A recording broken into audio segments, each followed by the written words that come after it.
Channel Shivanka blogs पे आप सभी का बहुत बहुत स्वागत है। आप सभी को मेरा प्रणाम, मेरा नमस्ते। कैसे हैं आप सभी लोग? उम्मीद करती हूँ आप सभी लोग अच्छे होंगे। तो अब त्यौहार आ रहे हैं, मकर संक्रांति आ रही है, तो उसके लिए कुछ लड्डू बनाए जा रहे हैं हमारे यहाँ। और मम्मी के हाथों का लड्डू मैं आपके साथ आज शेयर करने वाली हूँ। तो यहाँ पे देखिए आटा मम्मी भून रही हैं, बाकी मसाले भून लिए गए हैं। और चलिए पूरा प्रोसेस आपको दिखाती हूँ कि हमारे यहाँ लड्डू कैसे बनते हैं। आटे से बनते हैं लेकिन बहुत टेस्टी लड्डू बनाती हैं मम्मी। तो मैंने सोचा कि आप लोगों के साथ भी ये लड्डू शेयर करूं कि आप लोग भी जानें कि हमारे यहाँ कितना बढ़िया लड्डू बनता है। मम्मी बहुत अच्छा बनाती हैं, ये बहुत हेल्दी भी होता है और बहुत टेस्टी भी होता है। तो चलिए आज का वीडियो शुरू करते हैं। और अब ये नारियल है, इसको मैं ग्रेट कर लूँगी। तो ग्रेट करके और मम्मी आटा उधर भून रही है। इसके बाद आज का लड्डू बनाते हैं और आप लोगों को भी दिखाते हैं। मैं यहाँ पे इसको ग्रेट कर लूँगी। तो हमारे यहाँ नारियल का बुरादा ख़त्म हो गया था, इसलिए मैं ये खड़ा नारियल ग्रेट कर रही हूँ, क्योंकि बुरादा रहता है तो फिर ये ग्रेट करने की ज़रूरत नहीं पड़ती। तो आज हमारे यहाँ 1 किलो आटे से ये लड्डू बनेगा पूरा। तो पूरी प्रोसेस आपको दिखाती हूँ। ये आटे को अच्छे से भून लिया जाएगा, मतलब इसको ब्राउन नहीं होने देना है। हाई फ्लेम पे इसको इतना कर दें कि हल्का सा पीला हो जाए आटे का कलर। इससे क्या होगा कि आटे का कच्चापन चला जाता है और वो टेस्ट थोड़ा सा अच्छा लगने लगता है। तो इस तरह से आटे को अच्छे से भून लेंगे, 3 से 4 मिनट लगता है। और फिर इसके बाद जितने भी मेवे हैं और मूँगफली है यहाँ पे लगभग 250 ग्राम, और इसको भी भून लेंगे। तो इसको इतना भूनेंगे जिससे कि इसके छिलके अच्छे से उतर जाए। बहुत ज़्यादा नहीं भूनना है, ये नहीं कि इसको ब्राउन कर दे, हल्का सा ही भूनना है जिससे कि इसके छिलके उतर जाए और ये अच्छे से मिक्सी में पीस जाए। फिर यहाँ पे मखाना लिया गया है, ये लगभग 100 ग्राम मखाना है। इसको भी कड़ा होने तक, हल्का सा कड़ा हो जाए, क्योंकि ये नरम आता रहता है ना, तो इसको हल्का सा कर लेंगे।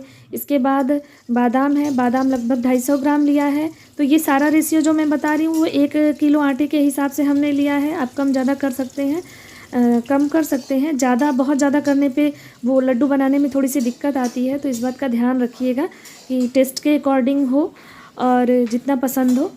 इसके बाद देखिए यहाँ पे बादाम मम्मी ने भून लिया है अच्छे से।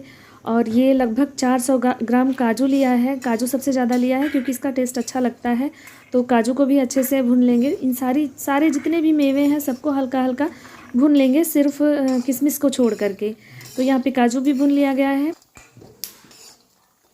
और इसके साथ ही साथ मम्मी एक तरफ सब कुछ भून रही थी और मैं यहाँ निमोना बना रही हूँ मटर, हरे मटर का। तो ये सारी चीज़ें भून लिया गया। ये पोस्ता दाना है, पोस्ता दाना 50 ग्राम लिया गया है और इसको भी भून लिया जाएगा। तो जब भी सर्दियों के लड्डू बनाती हैं मम्मी तो इसमें थोड़ा सा सोड डाल देती हैं, क्योंकि ये फ़ायदेमंद होता है, गर्म होता है, तो बच्चे और बड़े जो भी खाएंगे तो थोड़ा सा गर्म रहता है। और सोंठ को थोड़ा सा खलबट्टे में कूट लिया गया है और इसके बाद इसको भी हल्का सा भून करके और इसको भी पीस लेंगे। और इसको बहुत पतला पीसेंगे, महीन एकदम। तो सारे मेवे देखिए यहाँ पे भून लिए गए हैं, सब कुछ तैयार है। अब इन सबको बस ग्राइंड करना है। तो सबको अब ग्राइंड कर रही हैं मम्मी। सारे जितने भी मेवे हैं, काजू बादाम मखाना, सबको अच्छे से ग्राइंड कर लें। तो सोंठ को छोड़कर बाकी और सारे मेवों को दरदरा ही पीसना है, ना बहुत महीन हो और ना ही बहुत मोटा हो। दरदरा सा पीस लेते हैं तो ठीक लगता है। तो यहाँ पे सब कुछ पीस लिया गया है।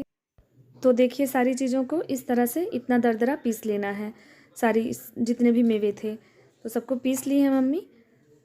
और ये अब मेवे तैयार हो चुके हैं। पोस्ता दाना तो ऐसे ही डाल दीजिएगा, पोस्ता दाना को पीसने की ज़रूरत नहीं है। फिर यहाँ पे जो आटा था उसको अच्छे से यहाँ पे छान लेंगे ताकि कोई गुठली ना रहे उसके अंदर। तो आटा को भी छान करके इसमें डाल लेंगे। फिर यहाँ पे सोंठ को देखिए इस तरह से इतना महीन पीस लिया गया है। तो यहाँ पे एक छोटी सी क्लिप मिस हो गई है, मैं बता देती हूँ। 3.5 चम्मच हल्दी और जो सोंठ था उसको हाई फ्लेम पे, कढ़ाई गर्म हो गई जब अच्छे से, तो उसमें हल्का सा डाल करके और फिर गैस बंद कर दीजिए। और इस हल्दी और सोंठ को भी भून लिया है। भूनने के बाद इसको निकाल करके और फिर से छाना है। छानने के बाद फिर इसको जो मोटा भाग बचा है उसको थोड़ा सा और पीस रही हैं और पीस करके फिर इसको भी छान लेंगी, मतलब सोंठ का कोई भी बड़ा पार्टिकल ना रह जाए, इसलिए इसको अच्छे से महीन पीस करके और छान लिया गया है। तो इस तरह से इसको डाल देंगे। बहुत ज़्यादा ये नहीं डालना होता है, बस 1 केजी में 3 चम्मच हल्दी डाला गया है, जिससे कि ये एंटीबायोटिक का भी काम करता है और जो है लड्डू का कलर भी अच्छा आता है। तो दोनों पर्पज़ से इसको डालना होता है। तो ये सौंठ और हल्दी बहुत फ़ायदा करता है ठंडियों में, इसलिए इसको डाला जाता है। और फिर डालते हैं लड्डू का मेन इंग्रेडिएंट चीनी। तो चीनी को भी 1 किलो आटे में 1 किलो चीनी डालती हैं मम्मी। और मीठे के हिसाब से थोड़ा कम ज़्यादा कर लेते हैं कभी, लेकिन 1 किलो अगर आटा है तो 1 किलो चीनी पड़ता है। और चीनी को भी एकदम बारीक पीस लेते हैं, इस तरह से देखिए एकदम महीन पीस लेते हैं चीनी को भी। और उसके बाद सारी चीज़ों को मिक्स करेंगे। मिक्स करने के बाद फिर यहाँ पे लगभग 1 केजी घी, 1 से 1.5 केजी भी हो सकता है घी, बस ये हो कि ज़्यादा ना हो, नहीं तो लड्डू पिघलने लगते हैं। और हमारे यहाँ 1 सवा केजी घी यूज किया गया है। तो इस घी को अच्छे से पिघला लेंगे, मतलब अच्छा गर्म घी चाहिए, क्योंकि सर्दियों का मौसम है ना, घी आटे में जाते ही तुरंत जो है जमने लगता है। तो इसको अच्छे से, मतलब जब उबलने के मूड में आ जाए घी, उसके बाद इसको डालते हैं सारे जितने भी मसाले तैयार किए गए हैं लड्डू के। तो घी भी गर्म हो गया है और अब यहाँ पे सारी चीज़ों को मम्मी मिक्स कर रही हैं।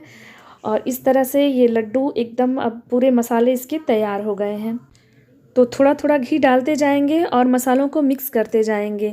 और मम्मी क्या करती हैं कि एक साइड में सबको रख देती हैं अच्छे से दबा करके, ताकि घी ठंडा ना हो। और उसके बाद इस तरह से छोटे छोटे लड्डू बना लिए जाते हैं। तो अब हम दोनों लोग मिल करके लड्डू बना रहे हैं। तो पहले तो बहुत सारी तैयारियां होती थी त्योहारों की। सारे बुजुर्ग लोग बताते हैं कि बहुत सारी तैयारियां होती थी, बहुत सारी तरह के लड्डू बनते थे, मिठाइयां बनती थी। लेकिन अब तो बच्चे खाते भी नहीं हैं बहुत मन से। बच्चों को भी पिज़्ज़ा, बर्गर और ये सब पसंद आने लगा है। लीजिए आप लोग भी टेस्ट करिए लड्डू और बताइए कैसा लग रहा है आपको। अगर मेरा वीडियो अच्छा लग रहा है तो वीडियो को लाइक कर दीजिए, चैनल पे नए हैं तो चैनल को सब्सक्राइब कर लीजिए और बेल आइकन को प्रेस कर लीजिएगा, जिससे कि मेरी सारी वीडियोस की नोटिफिकेशन आपको मिलती रहे। और वीडियो को शेयर भी करिएगा और कमेंट करके ज़रूर बताइएगा कि आज का वीडियो आपको कैसा लगा। तो wish you all very happy Makar Sankranti. तो इस तरह से टेस्टी टेस्टी लड्डू बनाइए और मकर संक्रांति में आप लोग भी खाइए। तरीका मैंने बता दिया है। और ये टेस्टी लड्डू हमारे यहाँ मम्मी हमेशा बनाती हैं और बहुत अच्छा बनता है।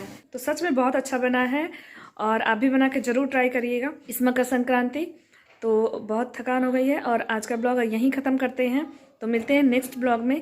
तब तक के लिए thank you, thanks for watching, bye bye.